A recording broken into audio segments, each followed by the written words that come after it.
हाम्रो देशको प्रधानमन्त्री केपी शर्मा ओलीज्यूबाट राम्रो काम गर्ने मान्छेहरू सधैँ अपमानित र तिरस्कृत हुने गरेका छन्। उहाँलाई राम्रो काम गर्ने मान्छेहरू पटक्कै मन पर्दैन। उहाँले पछिल्लो पटक नेपाल विद्युत प्राधिकरणका पूर्व कार्यकारी निर्देशक कुलमान घिसिङ र त्रिभुवन विश्वविद्यालयका उपकुलपति केशरजङ बराललाई पदबाट हटाएर उहाँले आफ्नो वास्तविक चरित्र देखाउनु भएको छ। प्रधानमन्त्रीज्यूले उहाँहरूलाई पदबाट हटाउनु अगाडि कति धेरै अपमानित गर्नु भएको रहेछ भन्ने कुरा बिस्तारै खुल्दैछन्। केही दिन अगाडि पत्रकार राजेन्द्र बानियासँग एच्छे प्रश्नमा दिनुभएको अन्तर्वार्तामा कुलमान घिसिङले आफू धेरै नै अपमानित भएको बताउनु भयो। म नेपालमै बसेर केही गर्छु भनेर विदेश नगएको मान्छे, करिब 30 वर्ष नेपाल विद्युत प्राधिकरणको मार्फतबाट नेपाललाई मैले योगदान गरेँ। मैले राम्रो काम गर्न खोजेँ, तर मलाई पछिल्लो 9 महिनामा सरकारले यति धेरै अपमानित गरेको छ कि म त्यो भन्न पनि सक्दिनँ। म कुनै दिन भनौँला, मलाई दोस्रो कार्यकालको जम्मा 4 महिना बाँकी रहँदाखेरि ग्रेसफुल्ली एक्जिट पनि दिएन। मैले यति धेरै काम गरेको थिएँ, यति राम्रो काम गरेको थिएँ, म पुरस्कृत हुनु पर्थ्यो, तर मलाई तिरस्कार गरियो र अपमानित गरियो र अपमानित गरेर मलाई निकालियो। मलाई यो 9 महिनामा काम गर्न दिइएन। पटक पटक सरकारको तर्फबाट ह्यारेस गरियो।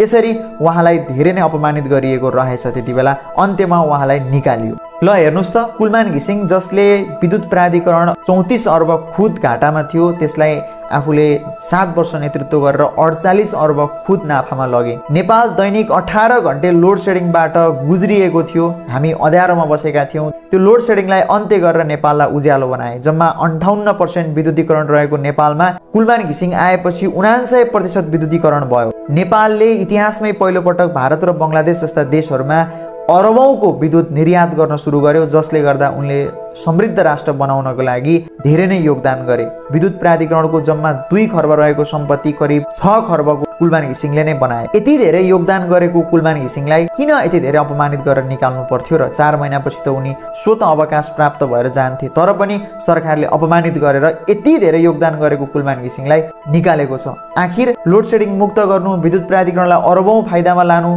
79% विद्युतीकरण गर्नु, यस्ता कामहरू गरेर के कुलमान घिसिङले गलत गरेका थिए त? पक्कै पनि थिएन। तर पनि उनी सधैँ सरकारको नजरमा बिजाइ रहे, प्रधानमन्त्रीज्यूको नजरमा बिजाइ रहे। त्यति मात्र हो र अहिले त नेपाल सरकारले लेखा समिति लगाएर कुलमान घिसिङमाथि छानबिन गरेर उनलाई भ्रष्टाचार प्रमाणित गरेर जेल हाल्ने योजनामा पनि छ भन्ने सुनिएको छ। वास्तविकता के हो त्यो खुल्दै जाला। कुलमान घिसिङ जस्तो मान्छे मन नपर्नुको एउटै कारण के हुन सक्छ भन्दा उनले जनताको काम गरे, उनी प्रचण्डबाट नियुक्त भएका थिए, उनले बिचौलियाको पक्षमा काम गरेनन्, भ्रष्ट र दलालहरूको पक्षमा काम गरेनन्, उनले बक्यौता उठाउनु पर्छ भनेर अडान लिइरहे। त्यो कुरा प्रधानमन्त्रीज्यूलाई मन परेन, त्यसैले हटाए। त्यस्तै गरी त्रिभुवन विश्वविद्यालयको उपकुलपति केशरजङ बरालले पनि लगभग 1 वर्षपछि बाध्य भएर पदबाट राजीनामा दिएका छन्। उनले भनेका छन्, प्रधानमन्त्रीज्यूबाट पटक पटक अपमानित भएपछि म राजीनामा दिन बाध्य भएँ भनेर अहिले विभिन्न राष्ट्रिय मिडियाहरूमा उनले अन्तर्वार्ता दिएका छन्। छोटो समयमै उनले त्रिभुवन विश्वविद्यालयलाई दलीय भागबण्डाबाट मुक्त गर्न खोजेका थिए।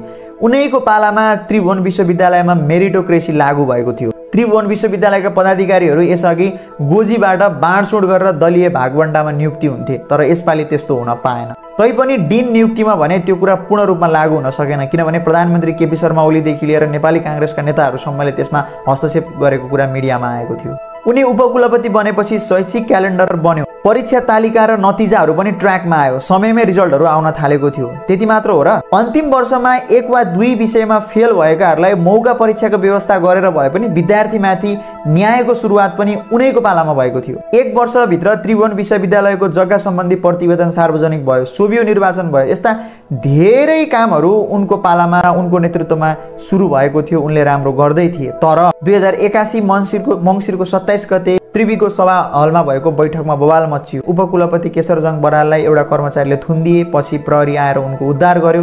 त्यो घटनामा प्रधानमन्त्री कुलपति हुनुहुन्छ, उहाँले कुनै पनि चासो राख्नु भएन। उहाँले धेरै पटक भन्दा पनि त्यो घटनाप्रति प्रधानमन्त्रीज्यू सिरियस हुनु भएन। त्यही बैठकमा प्रधानमन्त्रीज्यूले 7 दिनभित्र डिन नियुक्ति गर्नको लागि उहाँले अल्टिमेटम दिनुभएको थियो। त्यसको 7 दिनपछि सिंहदरबारमा अर्को बैठक बस्यो र माइनोट प्रमाणीकरण गर्नको लागि उपकुलपति केशरजङ बरालले प्रधानमन्त्री कहाँ लानुभयो, तर उहाँले त्यो प्रमाणीकरण गर्नु भएन। उपकुलपतिज्यूले कुलपति प्रधानमन्त्रीज्यूलाई धेरै पटक मेसेज गर्दा, फोन गर्दा पनि उहाँले कुनै रेस्पोन्स नै गर्नु भएन। एउटा सामान्य कर्मचारीले नै थुनिदिँदाखेरि प्रधानमन्त्रीले पनि त्यो कुरामा साथ नदिने, काम गर्नको लागि बाधा पुर्याउने गर्दाखेरि उनलाई धेरै नै दिक्क महसुस भइसकेको थियो।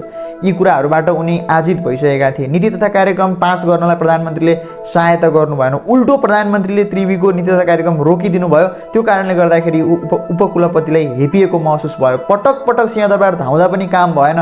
त्यसपछि बौद्धिक नेतृत्वको मान्छे जहिले पनि चाकडी गरेर धाइरहने त हुँदैन नि त। उनलाई पक्कै पनि एकदमै धेरै ह्यारेस गरेको फिल भयो। असारमा पारित हुनुपर्ने नीति तथा कार्यक्रम मङ्सिरमा मात्र पारित भयो। यसरी माथिल्लो निकायबाटै वास्ता नगरेपछि, राजनीति गर्न खोजेपछि, अनेक दाउपेचमा लागेपछि उनी आफै दिक्क भए र यसरी यो राजनीति नसकिएसम्म टियु बनाउन सकिन्न रहेछ भनेर आजित भएर प्रधानमन्त्रीबाट सहयोग नभएपछि उनले बाध्य भएर राजीनामा दिए। अहिले त प्रधानमन्त्रीज्यूले राजीनामा स्वीकृत गरेर भाषण ठोक्दै हिँड्नु भएको छ। यो छ हालत। उहाँलाई राम्रो मान्छे भनेपछि पटक्कै मन पर्दै पर्दैन, सुधार गर्ने मान्छे भनेपछि पटक्कै मन पर्दैन। भ्रष्ट दलाल र बिचौलाहरूसँग मात्र उहाँको सम्बन्ध र सेटिङ हुन्छ। सायद प्रचण्डले नियुक्त गरिदिएको भएर पनि हुनसक्छ टियुका भिसी र कुलमान घिसिङ प्रधानमन्त्री केपी ओली ज्यूको नजरमा जहिले पनि एउटा आँखाको कसिङ्गर जस्तो मात्रै भए। आखिर किन प्रधानमन्त्रीज्यूले किन यस्तो गर्नुहुन्छ, यसको जवाब भने पक्कै पनि एक दिन उहाँले जनताको सामु दिनै पर्छ। धन्यवाद।